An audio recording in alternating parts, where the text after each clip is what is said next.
আসসালামু আলাইকুম। BD টুডের sports নিউজে আপনাকে স্বাগত। অক্টোবরে মেয়েদের টি-20 বিশ্বকাপ বাংলাদেশে আয়োজন নিয়ে অনিশ্চয়তা দূর হয়নি।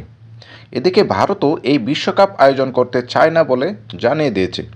এমন অবস্থায় বিকল্প ভেন্যু হিসেবে উঠে এসেছে সংযুক্ত আরব আমিরাতের নাম। যদিও বিশ্বকাপ আয়োজনের আশা ছেড়ে দেয়নি বাংলাদেশ ক্রিকেট বোর্ড বিসিবি।